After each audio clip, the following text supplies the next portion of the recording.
Salam, hər vaxtınız xeyir. Artinin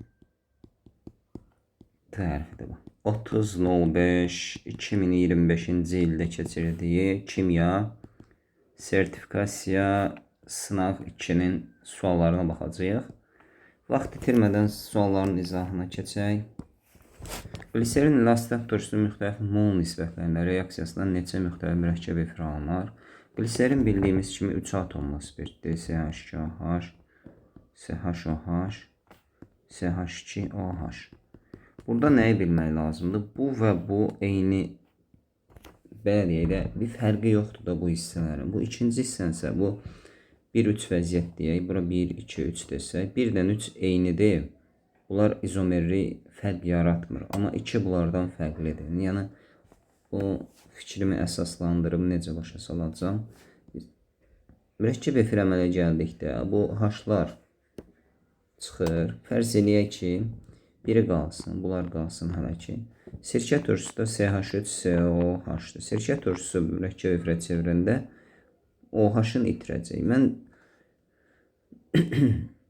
sirkə turşusunu bu şəkildə, gliserini də bu şəkildə saxlayacağım və mürəkkəb efirlərini yazmağa çalışacağım. Məsələn, bu COCH3. CH3CO-nu COCH3 kimi yazacağıq. Baxın, bir vəziyyət budur. Birin birə götürdükdə bu alına bilər. Asetil qrupu bura gələ bilər. Baxın, bura birinci karbona gələ bilər. Bir də asetil qrupu ikinci karbona gələ bilər. Yəni, iki dənə, birin birə nisbətdə, birin birə mol nisbətdə 2 dənə mürəkkəb efir alındı. Birə gələn və ikinci karbona gələn vəziyyət. Sonra üçüncüsü, sonra 1-in 2-yə vəziyyətə baxaq. Yəni 1 mol gliserin, 2 mol əgər sirkə turşusu olsa, belə ola bilər. 1-2 diasetil vəziyyət. Bir də ki, 1-3 diasetil vəziyyət. 2 dənə də daha burada yarandı. Mən nömrələyirəm. 2 dənə də burada. Və bir də ki, 1-in 3-ə nisbətdə sadəcə 1 izomer alına bilər. Bu da 1-2-3 triasetil vəziyyət olur ki, bu da 5-ci izomerin yarandığını göstərir. Cavab burada 5 olacaq.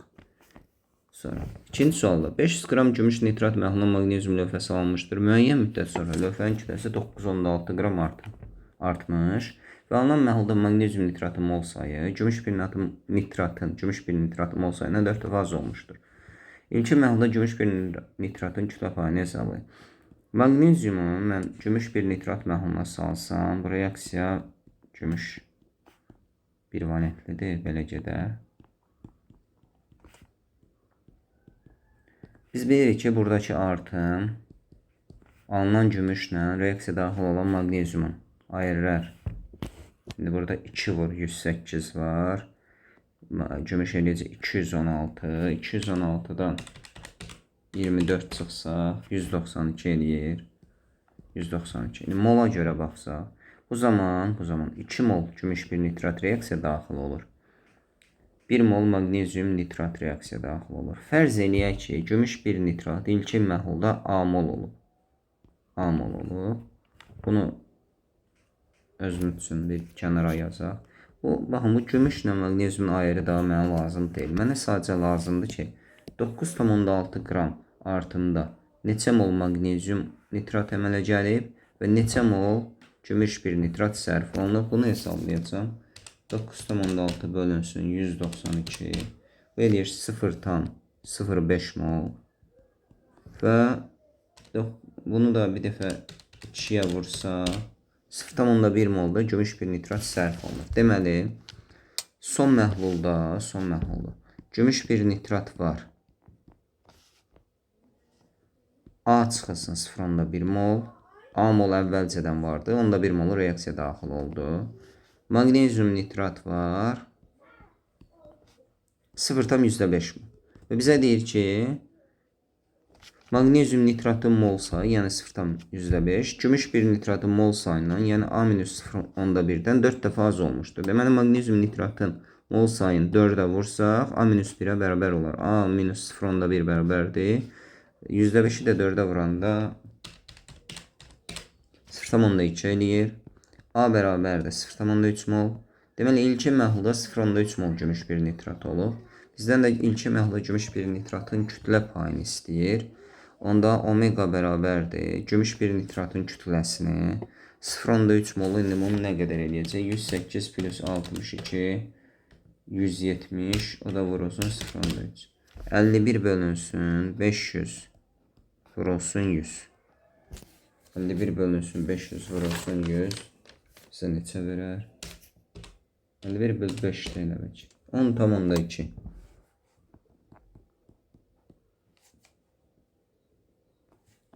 Sonra üçüncü sual.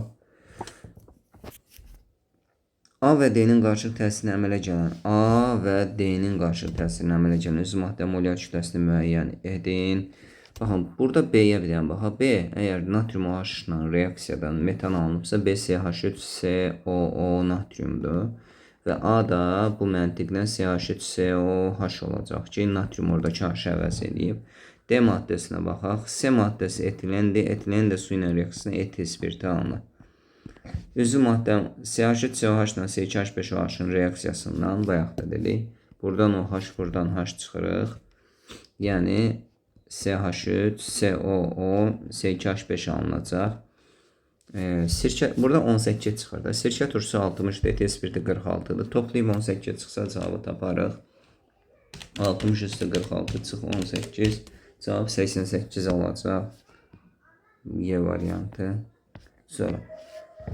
Bu neçənci sualdır? Nömrələri mən ilkin bu testi mən özüm PDF eləmişəm. Mən elə bil girib testi işləmədim. Sadəcə daxil oldum. Sualları SS elədim. Axırda da deməli 2 dənə suala baxdım. Biri bu deyil. Neysə, indi rastınıza çıxanı deyərəm. 2 dənə kimyadan suala, 2 dənə də biologiyadan nədir? Biologiya nə idi? Kimyanın arıca biologiya gəlməkdir. Kurikulumdan suala baxdım. Onunla da bağladım. Deməli, şagirdə laboratoriyada 0,5 litr, 10,2 mol böl litr qatlıqlı sulfat məhlulu hazırlamaq tapşırılır. Bu hazırlanandır. Yəni, bu V2, C2 olsun. Bunun üçün sıxlığı bu qədər, faizi bu qədər sulfat turşu məhlulundan neçə milli götürülməlidir? Biz bu bir neçə yolla eləyə bilərik. Məsələn, bu məhlulun, bu sıxlığı, faizi verilən məhlulun qatlığını tapa bilərik. C bərabərdir 10 omega rho bölünsün M. Bu da. Əgər 10 vurulsun, omega 98 vurulsun, rho 1,25 bölünsün 98. 12,5 molyardır bu. 12,5 molyar bu məhlulu biz 0,5 litr bu hala gətirməliyik. İndi bu məhlulları, bu 12,5 molyar məhlulu, 12,5 molyar məhlulu hansı həcmdə götürmək lazımdır ki, 0,5 litr 0,2 molyarlıq məhlul alaq. Burada yəqin ki, bu su ilə durulaşdırılacaq. Ona görə C1, V1 bərabərdir C2, V2 düsturundan istifadə edə bilərik. Yəni, ilkin məhlulumuzun qatlığı 12,5-dir. V1 neçə milli götürməliyəm ki, su ilə durulaşdıranda 0,5 litr, 0,2 mol böl litr qatlıqlı bir məhlulu ala biləyim. V1 də burada olacaq.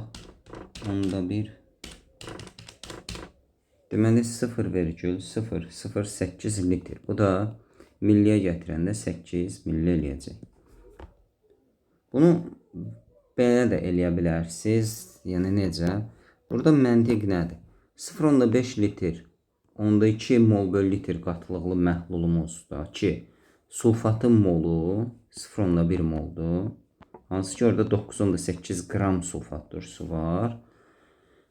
Bu ilkin götürüləcək məhluldakı sulfatın molu eynidir. Sadəcə olaraq fikir verin, məhlulun qatlığı azalıb. Yəni 0,10 indi qatılığın bayaq gördük, ona görə deyirəm. Yəni su ilə durulaşdırılıb. Orada sulfatın molu eyni qalacaq. Sadəcə daha böyük həcmdə, daha böyük həcmə yayılanda molyarlığı azalacaq. Onda 98%li məhlulun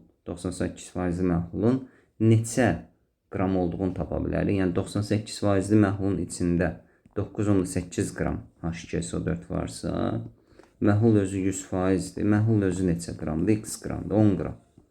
10 qram məhlulumuz var. 10 qram məhlulun biz 10 qram məhlulun həcmini hesablaya bilərik.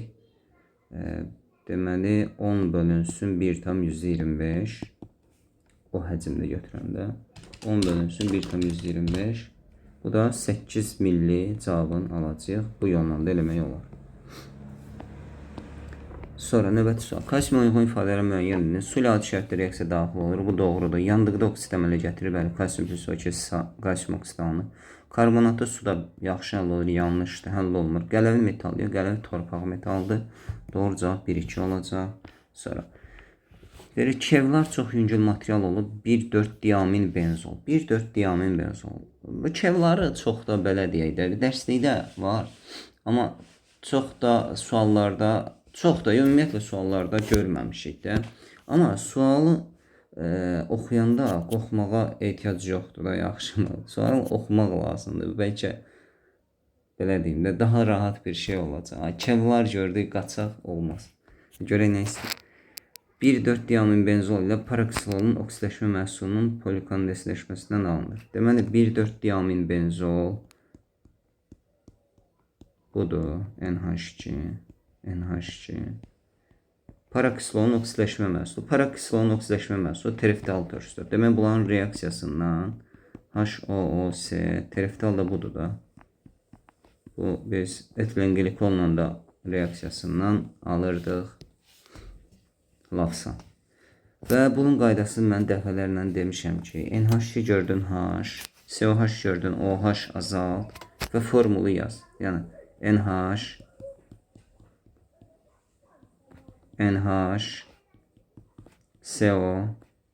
CO-nun olsun belə də qoya bilərik. Fərqi yoxdur. Yəni əsas odur burada karbon bu karbona birləşib də bunu hər kəs bilir. CO. Bu şəkildə kevların biz 2N su çıxdı. Əgər burada bu H-ı bu şəkildə, bu OH-ı bu şəkildə göstərsə 2N-1 su deyəcək. Bəli. Nəysə, o suyun bir əhəmiyyəti yoxdur. Zirək falan hazırlaması. Elementar həlqədə, yəni quruluş vahidində 1, 10 ədəd ikili karbon var. 1, 2, 3, 4. 5, 6. Bunlar hamısı ikilidir. 7, 8, 9, 10. Baxın, bu karbon üçlüdür. 1, 2, 3 karbonla birləşir və bu karbon da üçlüdür.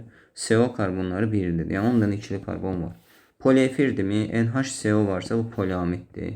Elementar həlqəsində 4 oksigen atomu var. Quruluş vahidində 1, 2 oksigen mən görürəm. 4 oksigen görmürəm. Bu səhvdir.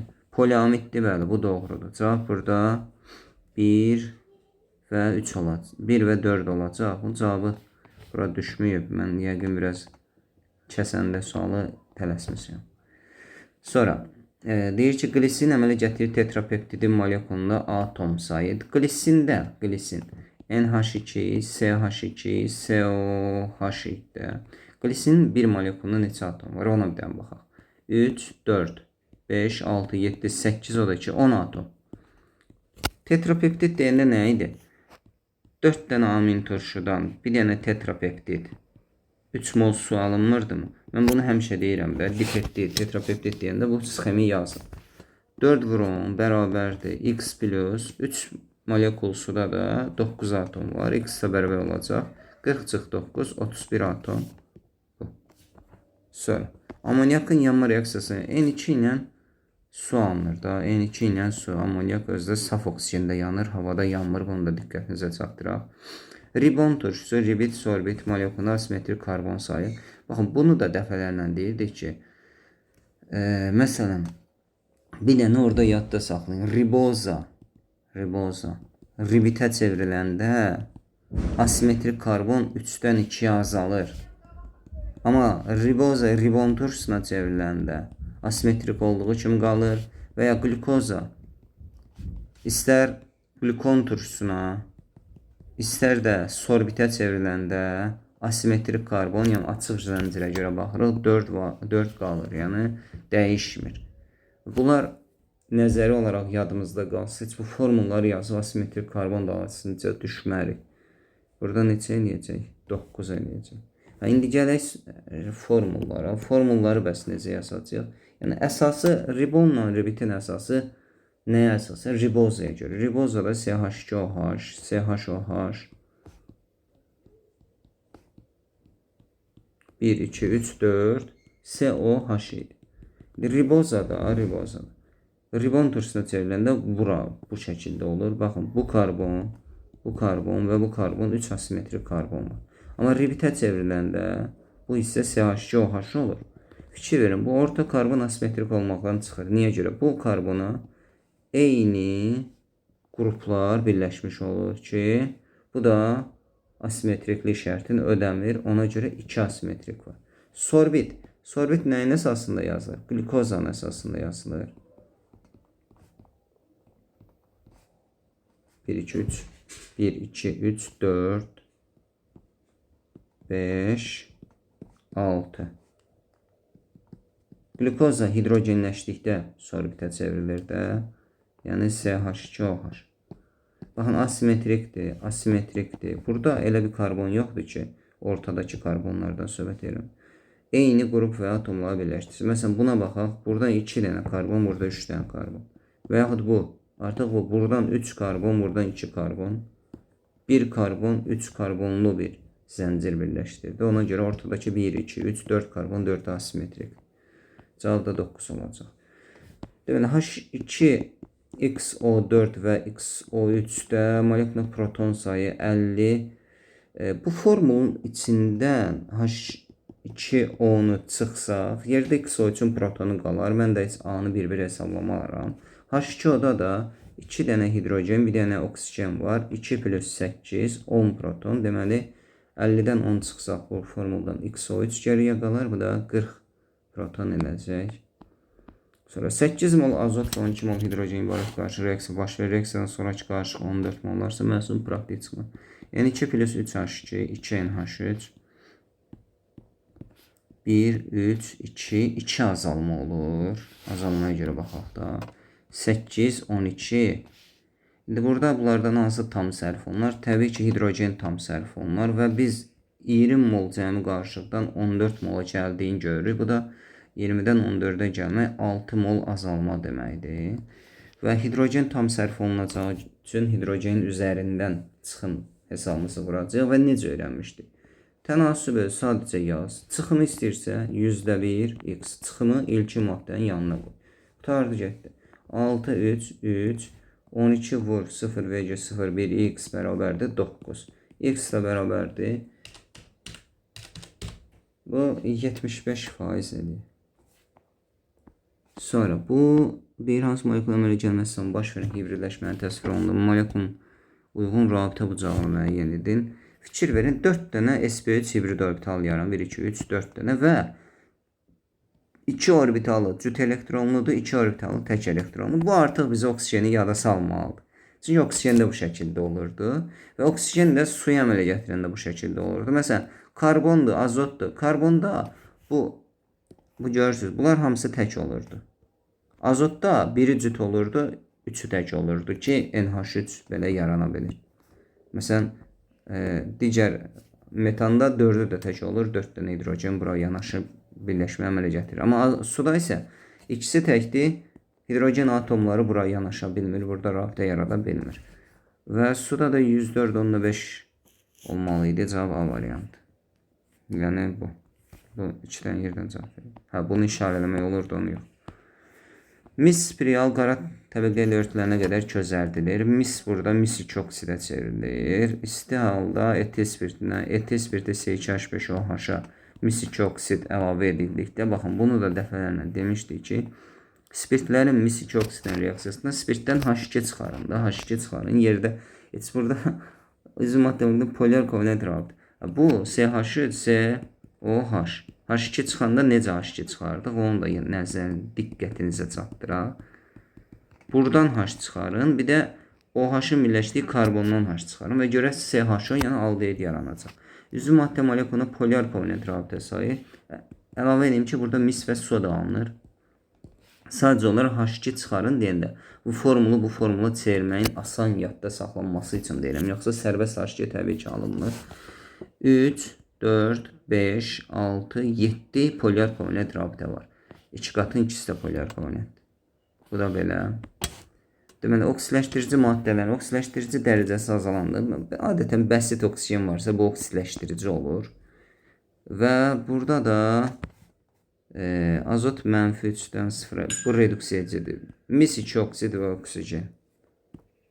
A variant. Sonra hansı halda məhlulun pH-ı artar?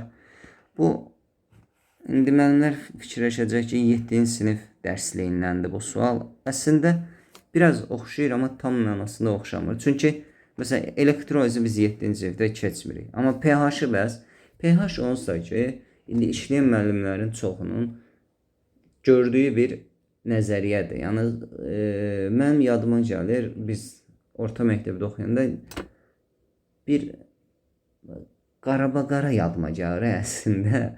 Yüngülvari məlumatlar var idi. Yəni pH-ın ən azı pH 7 olanda neytral, 7-dən kiçik olanda turş, 7-dən böyük olanda qələvi mühitlər olduğum yadıma gəlir. pH artır, yəni qələvliyə doğru baş verən reaksiyalar götürəcək. Xörək duzu məhlulun elektrolizi. Xörək duzu məhlulun elektrolizində reaksiyadan əvvəl mühit qüvvətli əsasdan və qüvvətli turşudan əmələ gələn duz olduqca neytraldır.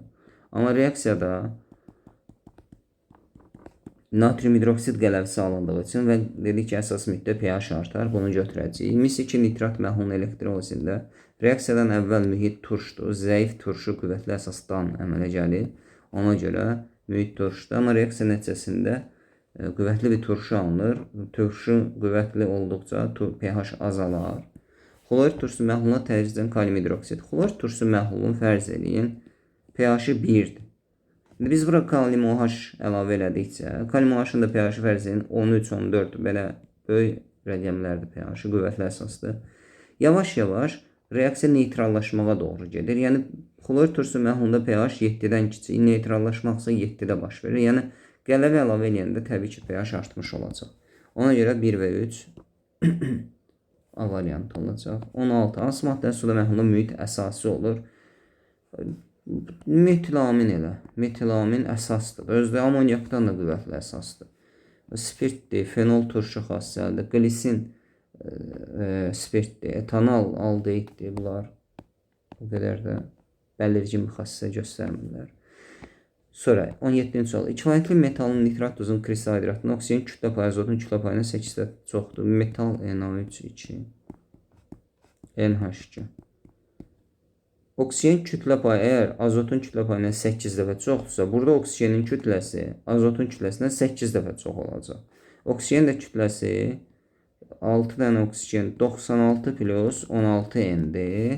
Azotun kütləsi 28-dir.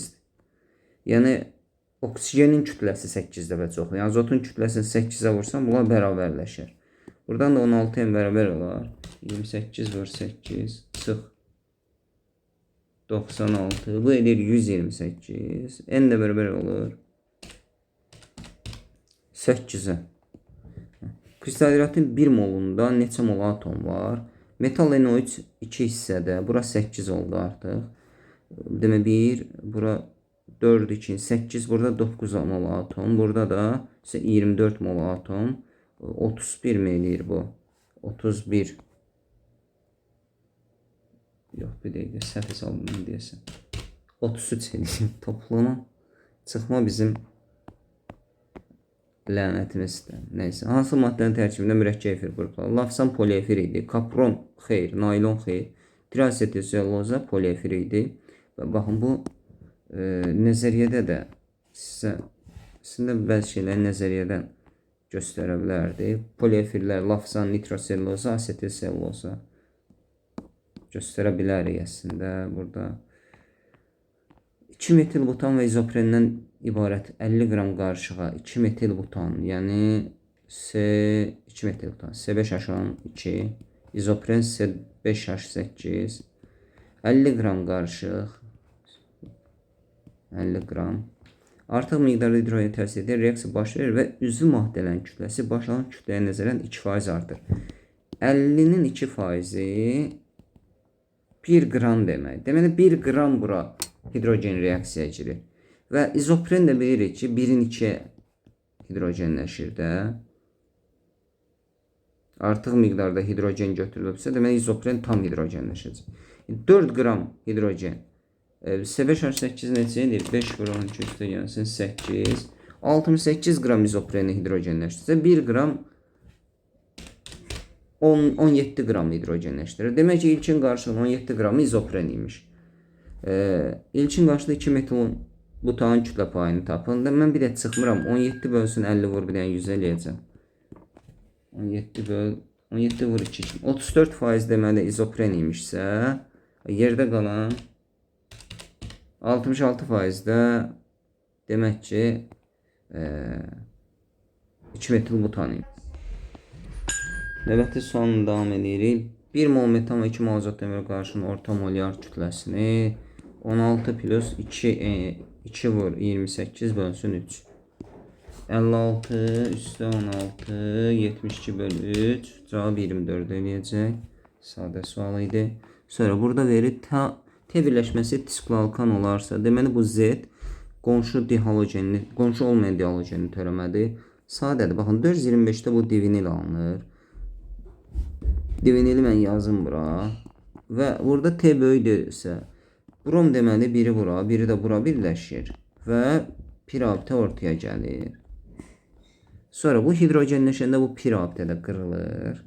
Və T də olur 4 bucaq. Belə. Y molekulunda, Y baxın hidrogenləşmədən əvvəldir, budur. sp2s rabitələrin, sp2 karbonların yanındakı hidrogenləri saymalıyıq. Burada da 2 dənə. Biri burada, biri də burada. 2 dənə olacaq cavab Y variantı. Sonra M mol alüminium 4C3 və N mol kalsiyum karbiddən ibarət qarşı artıq miqdar surətəsi alınan qaz qarşı. Burada 3M metan alınır. N molda asetileni alınır.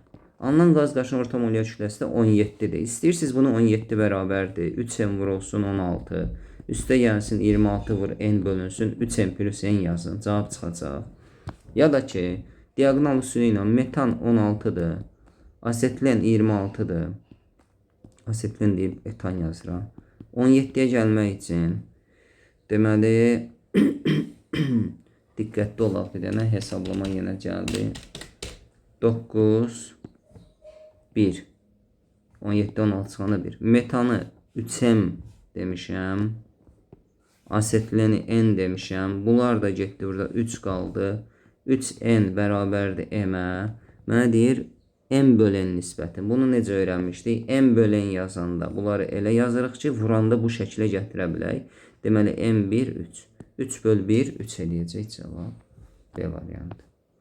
Sonra reaksiyaların baş vermək üçün müəyyən şərait yaradılırsa, verilmiş ifadələrdən doğru olanı seçin. Burada biz bilirik ki, kalium H xlor2 ilə 2 cür reaksiya verə bilər. Kalium xlor. Kalium xlor O, su. Bir də kalium xlor. Kalium xlor O3 və su. İndi burada aydın məsələdir ki, Z və X-lar eyni maddələr. Bir də kalium xloro ilə kalium xloro 3 fərqlidir. Və T X plus O2-yə parçalanırsa, burada T adi şəraitdə özdə bu baş verir. Baba, manqan O2 katalizatoru qoysaydı bunu götürərdim. Amma sadəcə T X plus O2. İndi burada kalium xlor O da o H xlor O olanda adi şəraitdə parçalanırdı, amma böyük ehtimal T kalium xlor O3'dür. Kalium xlor O3'ün belə bir parçalama reaksiyasını görürük biz. Kalium xlor plus O2. Deməli X Hem de buraya X burada kalium klor oldu. Su o zaman eyni olan Z'ler olacaq. Ve o zaman T'de bu olacaq. Y de bu.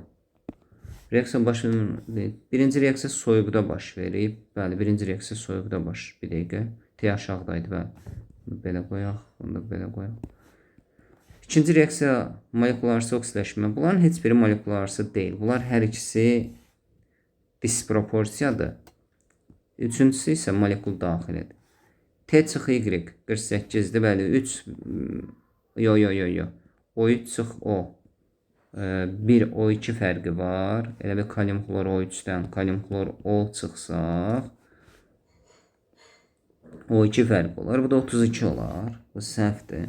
Üçüncü reaksiya molekul bunu dedim. Birinci reaksiya alınan məhsuldan ağardıcı kimi. Bəli, Javel suyunda, Javeldə ağardıcı kimi istifadə olunur. 1, 4, 5 ilə A variantı olacaq orada. Cavab. Molekulunda eyni sayıda karbon atomu olan alkan, sen, H2 ve alken S, bu da eyni sen, H2. Qarşıda maddələrin mol sayı eynidir, AA. Bu qarşının yanmasına 1,2 mol karbon qazı alınıb. Yəni, əgər eyni sayıda karbonları varsa, molları da eynidirsə, 1,2 mol karbon qazı alınıbsa, deməli 0,6 mol CO2 buradan alınıb, 0,6 mol CO2 də buradan alınıb. Hə? Və həmin miqdar qarışıq 400 qram 8% bromlu suyu tam rəngsləşdirərsə, 400 qram bromlu su alkenlə rəngsləşir. Sen, bu alkanı sen H2 sen H2 plus 1 brom 2, 1-in 1-ə. 400 qram 8% bromlu su məhlulunda var 32 qram brom. 32 qram da 160'a bölsək brom 2-yə. 0,2 mol edir. Deməli A dediyim bunlar 0,2 mol imiş. 0,2 mol imiş. Çünki 1 mol 1 molla reaksiya girir. 0,2 mol da 0,2 molla bromlu su rəngsləşməsi. Burada da 0,2 mol alkandan 0,6 mol karbon qazı alınıbsa, deməli bunların karbonları 3 olur. 3 olur. Deməli bu C3H8, bu da C3H6 olur. İlkin qarşının kütləsini hesablayın. Yəni hərəsi 0,2 moldur. 0,2 mötərizə xaricdə çıxarıb 44 plus 42 yazacaq. 44 plus 42 vurursunuz. Bu da 17,2 eləyər. D variantı olacaq. Sonra 20 mol oksigen ozonatordan keçirilir. 45% ozona çevrilir. Yəni 20'nin 45%. 20 vursun 0,45. 9 mol mu eləyir? Bəli, 9 mol oksigen ozona çevrilir. 9 O2 yazsaz, O3 yazsaz, əmsalı neçə yazmalısınız? 18, 16 mı? 6 mı? Cavab budur. 26. Alkin su ilə nəsə verib, o da minimum sayda karbon atomu malik Y molekulunda bir asimetrik karbon atomu var. Bəli. Məsələ nədir? İndi alkin asetlin olsa, bu asetlin sirke aldehidi verər. Bu da hidrogenləşib CH3, CH2OH verər ki, yəni ET-spirti asimetrik karbon yox. Deməli bu hər nədirsə asetlindən fərqli alkindir. Asetlindən fərqli alkinlərdə hidraflaşanda keton verir. Keton da hidrogenləşəndə ikili spirt verir. Və tərkibində minimum sayda karbon olan və bir asimetrik karbon olan ikili spirt butanol 2'dir. Butanol 2'dir. Deməli X butanon olub. X butanon olub. Və alkin nə olub? Alkin burada butin 1'də ola bilər. Çünki butin 1 də hidraflaşanda butanon verir. Butin 2 də butanon verir. Hər ikisi bunu verir də. Məcbur bunu verəcək. Bunlardan hansıdır? Deyir ki, gümüş bir oksid amoniaklı suda məhlul reaksiya daxil olan alkini. Deməli biz butin 1'i götürəcəyik. Variant. Sonra deyir X natrium OH-la YH3 reaksiya daxil.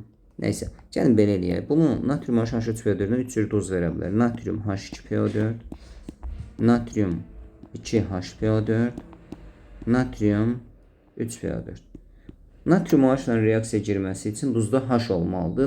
H3PO4 ilə reaksiya girməsi üçün bu duzla H3PO4 arasında qalıqda ən azı 2H fərqi olmalıdır. Bu da nəzəriyyədə dəfələrlə deyilib, bir neçə yerdə deyilib. Yəni qeyri-üzvi nəzəriyyə, bəli, qeyri-üzvi nəzəriyyəni özüm gətirdim ki, birdən baxaq buna.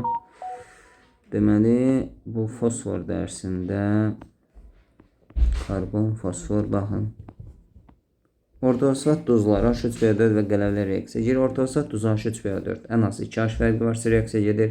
Ortosat duzu plus qələvi duzda H varsa reaksiya gedir. Yəni bu bildiyimiz bir şeydir. X natrium OH-la reaksiya girmirsə X natrium 3PO4-dür. Y-də H3PO4-lə reaksiya girmirsə, demək ən az 2H fərqi ödəməyən Y-də budur. Deməli Z-də natrium 2H2O4 olacaq. Yəni natrium OH plus H3PO4 reaksiyasından natrium 2H2O4 və su alınırsa 2 mol bu götürmək lazımdır. Bizə də nə deyir? Deyir ki 0,25 mol əmələ gəlməsi sərf olunan x qram. 1 molu da 80 qram. 80 vurulsun 0,25 20 qram bizə B variantı lazımdır. Sonra burada reaksiya alınan üzvü maddə molekulları C6H5NO2. Bilirsiniz, nəzəriyyədə bunu məsələn göstərməyin bir mənası yoxdur. Çünki bu bütün nəzəriyyələrdə var. Amma bayaqları göstərdiklərim onlar fərqlilikdir. Hər nəzəriyyə onu o şəkildə göstərmir, yazmır. Ona görə mən göstərdim. Bu reaksiyadan da 2,4,6 alındığını siz bilirsiniz. CH3 bu tolol da. Tolol olanda artıq 2,4,6 trinitrotolol alınır. Trotil yəni. Bunlarda 3 mol su, birində 3 mol, birində 1 mol su da alınır. Üzv maddə istəyir də gerisini yazmır.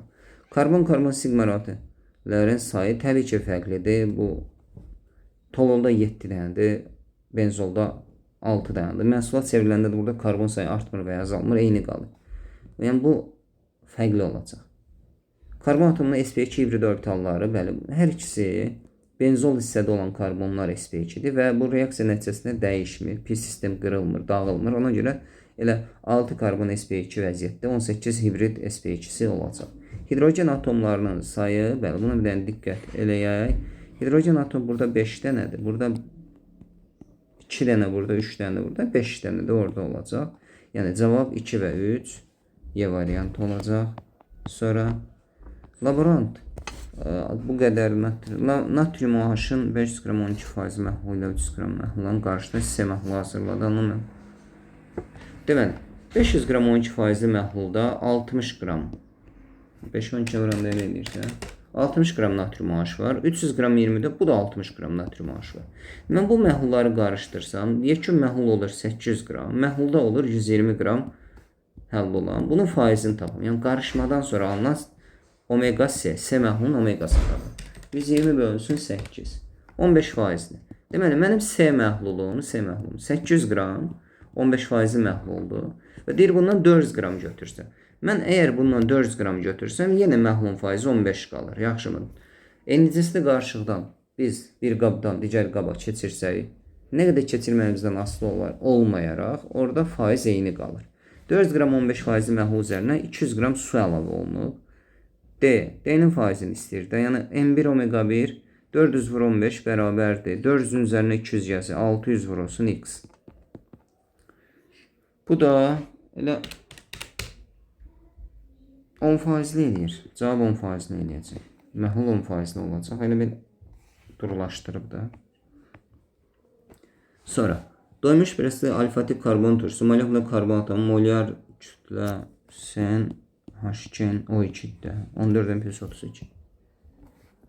Götürüb S'nin H2 plus 1 SOH yaz və sallamayın. Burada en sayda karbon yoxdur. Burada N plus 1 karbon var.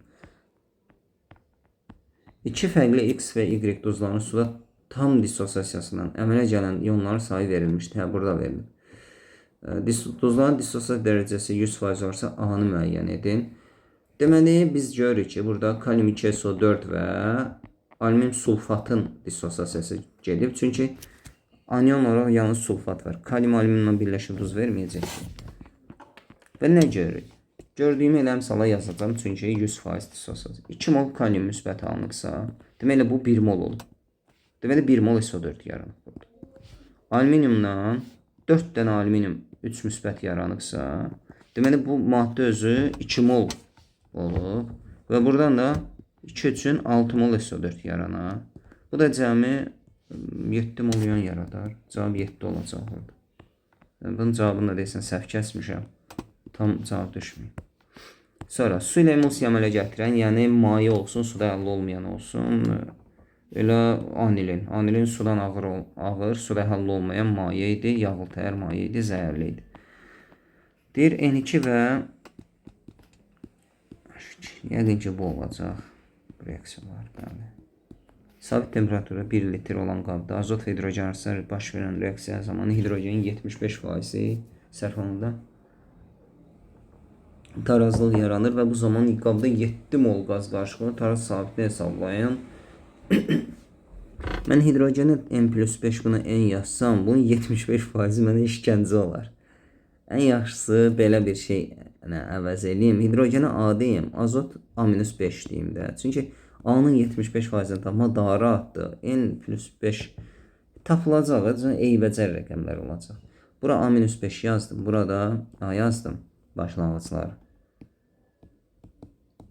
İndi bu hidrogen 75% sərf olunduqda, hidrogen A-nın 75%, 0,75 A. Bu 0,75 A sərf olunsa, 3-ün 1-ə nisbətə görə bu 0,25 A sərf olunar. Amonyak da 0,5 A əmələ gələr. Onda azotun qalanı olacaq 0,75 A minus 5. Bu 0,25 A. Bu da 0,5 A. Qabda deyir cəmi 7 mol qaz qarışıqlar. Bunları toplasam 7 mol edir. A'lar 1 A. 5 o da yox 1,05 A da burada var. 1,5 A minus 5 bərabərdir 7. 7 üstə 5. A 8-dir. Şurada bu da A8-dirsə işimiz rahatlaşdı. Yəni toplam burada cəmi 8 mol hidrogen var. 8 5 3 mol da azot var. 8 3. Burada A-nın qiymətlərini qoya bilərəm. Baxın bunu mən özüm üçün belə yazım. A-nın qiymətini bura qoysam 8-in 4-ə 2 eləyəcək. 0,5'i 8'e vursam 4 eləyəcək. Bir dənə bunu da hesablayayım. 8 vursun 0,75 çıxılsın. Bu da 1 eləyəcək. Qabın həcmi də 1 litr olduğu üçün mollar elə sabitdir. K bərabərdir. Mollar qatılıqdır daha doğrusu. 4'ün kvadratı bölünsün. 2 üstü 3 vurulsun 1. 16 bölünsün 8 2. Cavab 2 eləyəcək. Bu da bu. Doğru olanı müəyyən edin. 360 qram 20%li məhlul. Ağlıma gələn bunu duza suya çevirməkdir. 360 bölünsün 5. 72 qram burada kalium nitrat var. Və 288 qram burada su var. Katod alınan maddənin elektron. Bu suyun elektrolizi gedəcək. Bu kalium nitratı buraya yazmağa ehtiyac yoxdur. İndi anodda alınan maddənin kütləsi, anodda alınan A, yox, anodda A plus 140'dır. A plus 140, bu A, 4, 32, fərqlə baxaq. Deməli, normalda bunlar arasında, mən parçalanan suyu tapacağım. 36 qram su parçalanda bunlar arasında, anod və katod arasında fərq 32 çıx 4, 28 qramdır. Bəs neçə qram su parçalanıb ki, bunlar arasında fərq? Deməli, nə qədərdir? 140 qramdır. Tənasübün, bax, buranı işləyəcəm. X-a 140, 36, 28. 36 vur 140 bölünsün 28. 180 qram. Deməli, buradan 180 qram su parçalanacaq. Və mən də ilkin məhluldan 180 qram suyu çıxsam, 108 qram su qalacaq. Onda məhlulun qatılığı 2 dəfə artardır. Yoxlayaq da, omega bərabərdir. 72'ni böləcəm. Mənim son məhlum budur artıq.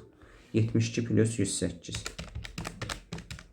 180 vurulsun 100. 40%. İlkin neydi? 20%. Bəli, elə cavab budur. Bizi uzağa aparmayıblar. Çox gözəl. 35. H2O2 molekulunda 1 sigma. Mən nə edirəm? Hər ikisi də 1 sigma var. A bura getdi. Molekulunda 1 pi, B bura getdi. Havanın tərkibində olur oksigen. Havadan yüngüldür hidrogen. Suda pis hallı olur hər ikisi. D, A, Y, B, C. D, A, Y, B, C. Sonra, yəni A variantı. Sonra CO və O2 reaksiyası var. Reaksiyanın sürəti eyni şəraitdə və eyni həcmli iki qabda reaksiya V1 və V2 arasında münasibəti bəlli eləyin. Bunun V1 bərabər olacaq K vurulsun 0.1-in kvadratı vurulsun 0.3. V2 bərabər K vurulsun 0.2-nin kvadratı vurulsun 0.3.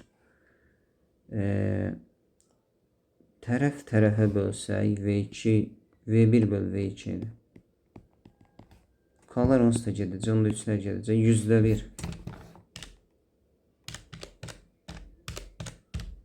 %1 bölsün %4. 4 dəfədə 1, 4. V2 bərabərdir 4V1. Bir də ki, belə bir şey deyim. Burada qatlıq 2 dəfə artıbsa, əmsala görə sürət 4 dəfə artar. Yəni ikincinin sürəti birincdən 4 dəfə çox olar. Bu nədir? Cavabları heç tam verməyiblər.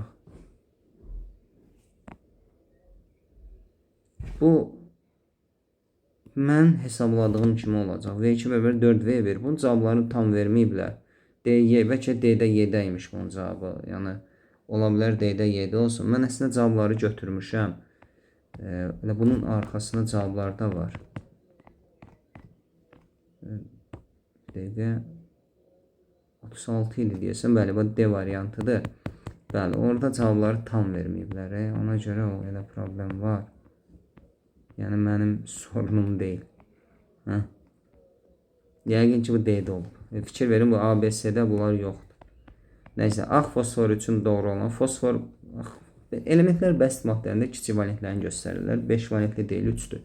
Hidrogenlə reaksiya ümumiyyətlə daxil olunur. Molekullar yalnız qeyri-polyar, bəli, ağ fosfor eyni element atomlarından təşkil olunub. Qeyri-polyar rabitəli olacaq, bu doğrudur. Qaranlıqda işıq saçır, bu da doğrudur. 3, 4. Su ilə reaksiya daxil olan maddələr. Biz bunu necə öyrətmişdik? Deməli, H-ı bura ver. Reaksiya məhsulu. H-ı buna ver. Yəni OH metala, H da qeyri-metala. İndi burada pH3, karbon olan C2H2 və NH3. Sadə sualdır bu. Yəni bunu hər kəs yazar. Molekulda üçlü karbon atomu olan spirti, üçlü karbon atomu. Məsələn, gliserini götürməyin. Gliserin bayaqda yazdıq formulu var idi. Burada karbonlar ya ikilidir, ya da birlidir. Propanol. Gözümüzə dəyən budur da. Bunu bir dənə yazaq. Nə uzadırıq? 2 metri propanol 2. Alın, bu deyil. Üçlü karbon. OH-ın birləşdiyi karbon 1, 2, 3 karbondan birləşib. 1, 2, 3 karbona birləşib. Üçlü. Bu, belə sola uzatmaya ehtiyac yoxdur. Kükürt və fosfor üçün. Adi şərtdə hər ikisi bərk. Kalsiumla reaksiya daxil hər ikisi olur. Allotropik şəkilləşmə hər ikisi əmələ gətirir. Cavab bu olacaq. Qələvi metalları müəyyən edin. Qələv metala bilir ki, 1A-da yerləşən linokropsesdir. Suda yaxşı əlil olur. Bu ola bilər. Yəni fikir verin, 1 valentlidir və suda yaxşı əlil olur. X ola bilər. Bu Y2 valentlidir. Z 1 valentlidir və suda pis əlil olur. Sulfatlardan həll olmayanlar və pis həll olunanlar casırba AgPb idi. Bunların içində də gümüş bir valentli duz əmələ gətirir. Amma o da qələv metal deyil. Yəni bu ola bilməz. Y də ola bilmir. A2 karbono3 A2 karbono3 bu bir valentli də olmağına lityum 2CO3 ola bilər ki, bu həll olmaz bəli. Bu ola bilər. B2S bu da ola bilər. B2S bu da bir valentlidir və bu da suda həll olunur. Natrium 2S suda həll olunur. Burada X AB niyə burada 2 cavab veriblər? Suda həll olunur. Lityum karbonat həll olunur ki. Yəni karbonatlardan natrium, kalium, NH4 suda yaxşı həll olur. Yəni mən diqqətsizlik edirəm ki, burada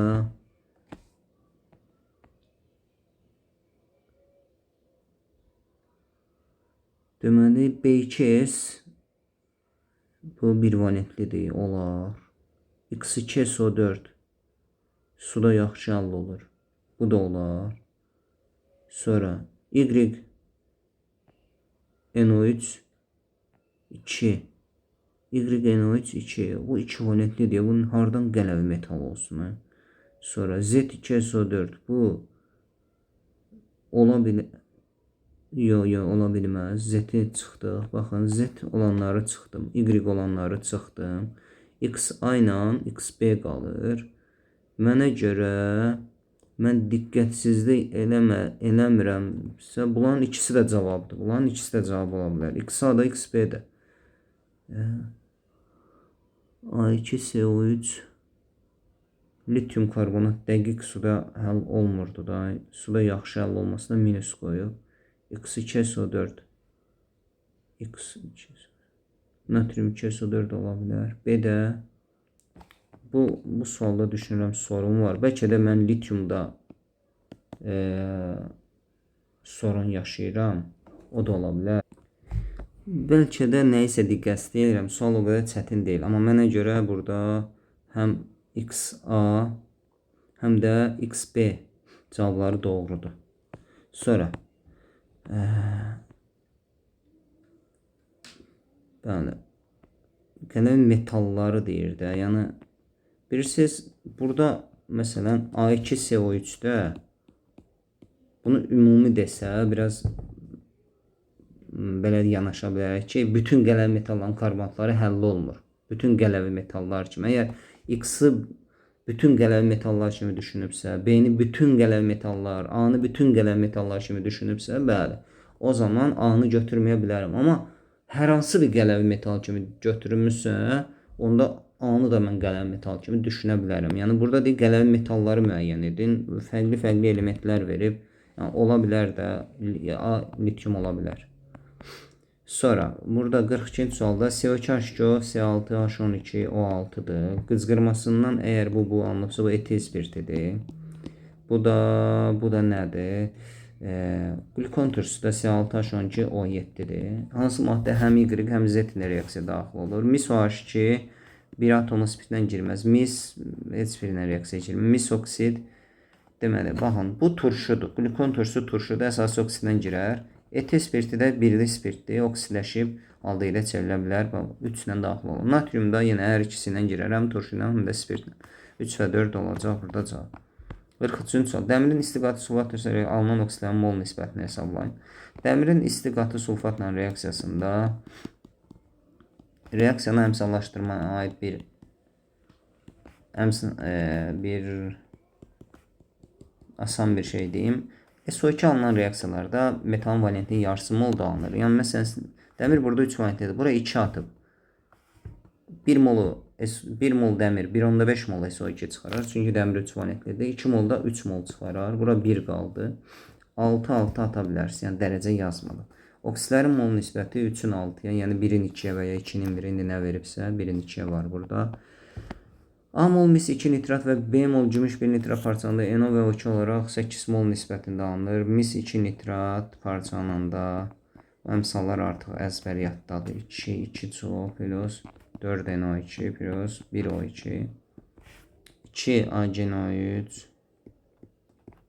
2 dənə gümüş 2 dənə NO2 1 dənə oksigen A mol bundan deməli bu 2 alınır, bu da A alınır. Yox, 0,5 A var, diqqətsizlik. 2-nin 1'ə daxil. Bu B mol olsa, B mol alınır. Bu da 0,5 B alınır. Deməli, NO və 2 uyğunu 8/3 nisbətində. Yəni, NO-ların cəmi 2A plus B-ni oksigenlərin cəminə 0,5 A plus 0,5 B-yə bölsəm 8/3 alaram. Buradan da çarpazdan çıxartsam əgər mən bunu 4A plus 4B bərabərdir 6A plus 3B. A-nı atdım sağa, B-ni sonra. B bərabərdir 2A. B bərabərdir 2A. Mənə nə deyir? AB böl nisbəti. A böl B desəm 2, 1. 1 bölü 2. B variantı. Kompleks gübrə. Kalium nitratdır da. Kalium və azot. Qida elementi bu da var, bu da var. 46. Sistranizom olan alkil molekülünün rabitənin yaranması 30 elektron. Rabitənin yaranmasına iştirak edən ümumi elektron, ümumi orbital deyəndə mən dəfələrlə demişəm. Valent cəmi. Yəni alken CnH2n deyil. Karbon həmişə 4 valentli, hidrogen həmişə 1 valentlidir. 6n bərabərdə 30. N də bərabərdə 5. Deməli bunun 5 karbonu var. Və 5 karbonun cis-trans izomeri olanda 2 qat ortaya gedəcək. Budur, penten 2-dir. Etil radikalı vinillə. Etil budur, bunun yerinə vinil. Bu oldu diyen. Bir adın 1, 2, 3. Pentadiyen 1, 3. Belə A variantı. Sonra karbohidrogenin quruluş modelinə təsvir olunmuş reaksiya üçün doğru olanları müəyyən. Polyar rabitə. Bu CCC'dən 2 metil butana gəlir. Qeyri-adi heç nə yox. Polyar rabitənin sayı azalmaz. Çünki burada izomerləşmə baş verir. Elə hidrogen sayı dəyişmir. Polyar dəyişməz. Birli karbon atomlarının sayı bəli. Burada 2 dənədir, burada 1, 2, 3 dənədir. Bu artar. Adi şəraitdə baş vermir. Bu temperatur və alüminium klorid katalizator üzərindən keçirdikdə baş verir. Nə oldu? Adi şəraitdə bu onu buna çevirsə nə oldu? Deməli doğruları istəyir yalnız 2. Hanı? C variantı. 48. Natrium sulfidin hidrolizi əsasi duz. Xeyr, bu zəif turşudan əmələ gəldiyi üçün turş duz verəcək. Əsasi duzu. Əsasi mühit, bəli, qüvvətli əsasdan əmələ gəlir. Kationa görə xeyr, aniona görə hidroliz edilir. Su əlavə etdikdə hidroliz həmişə sürətlənir. Xlorid turşusu əlavə etdikdə sürətlənir. Baxaq, bu dedi, əsasi mühit yaradır. Əsasi mühit yaratdığı üçün biz əgər bura xlorid turşusu əlavə eləsək, o məhulda alınan əsasla reaksiya girəcək.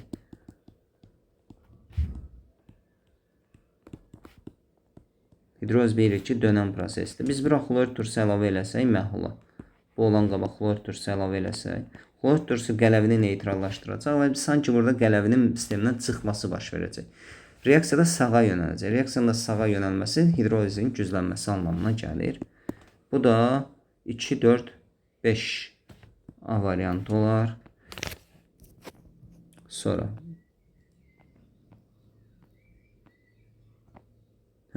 Nisbi molekul kütləsi 890 olan yağın hidrolizindən eyni bir əsaslı doymuş karbon turşusu alınırsa, yağ molekulu.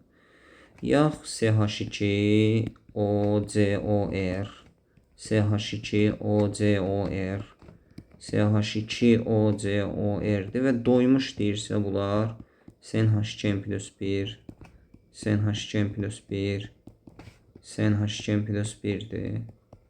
İndi bunun emeri 890'dır. Ay maşallah. 14'den 14'den 14'den 42'in yadımızda plus. CH bir dəqiqə 1 2 3 4 5 6 72 plus 2 burada bir də hidrogen var ha. Çaşacaq.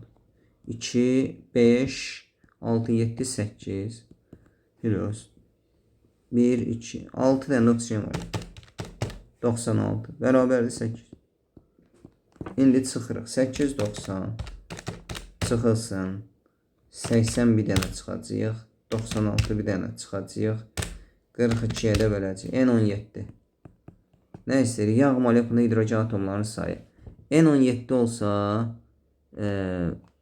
bura hidrogenlər bura 35-35 olacaq da. Bu nə? 35'i 3'e vururuq. Üstə gəlinsin. Burada 5 dənə hidrogen burada var. 105 üstə də 5 110.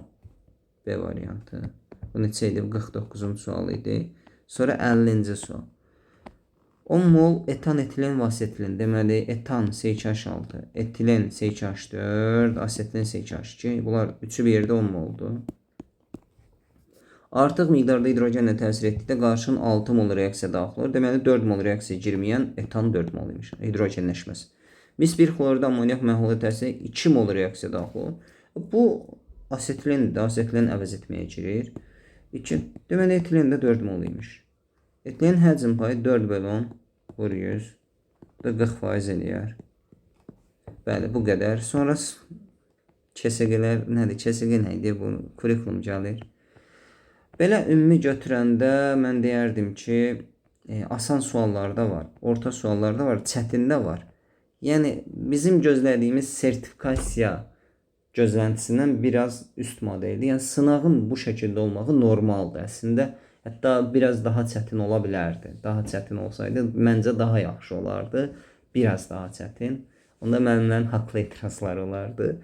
Bəli, indi də haqsız deyirlər əslində. Mən gördüm qruplarda mənimlə narazılıq eləyir ki, bəs suallar çox çətin olub. Əslində sualların çətinliyi deməyim, biraz hesablama tipləri var. Məsələn, birinci sualdır, biraz ağla gəlməyəndir. Bu ikinin tiplərini görürük. Sonra bu gördüyümüz sualda topludan. Baxın, bu biraz fərqli sualdır. Bunlar hamısı topluda olan suallardır. Baxın, bunlar hamısı, bax, bu fərqli biraz sual idi, amma öyrəndiyimiz qaydalarla eləyə bilirik. Yəni mən həmişə deyirəm, məsələ o çətin və ya asan sualları işləmək və ya belə deyək də çoxlu test işləməkdən yanı sıra mahiyyətini dərk etmək lazım. Yəni ola bilər ki, bir insan normal səviyyədə toplu işləsin ancaq, amma mahiyyətini dərk eləyərək işləsə, vallahi bu sualların hamısını yazar. Hamısını yazar, elə o yana da keçər. Yəni çünki mahiyyəti dərk eləyəcək. Yoxsa durub ən çətin sualları da işləsə, nə bilim, amma əzbərləyərək, hər sualın yolunu öyrənərək işləsə, o iş deyil. Bəzən şagirdlər deyir ki, bu sualın yolu yadımdan çıxıb. Bu sualın yolu deyil, bu mahiyyəti anlamaq lazımdır. Mahiyyəti anlayandan sonra sualın yolu həmişə sən yadından çıxsa da özün tapa biləcəksən. Yəni mahiyyətlərə fikir verərək öyrəniləndə işləmək olur. Bu qədər izahımız ümid edirəm faydalı olacaq. Bacardıqca sürətli və qısa yolları deyərək izah eləməyə çalışdım. Hələlik sağ olun.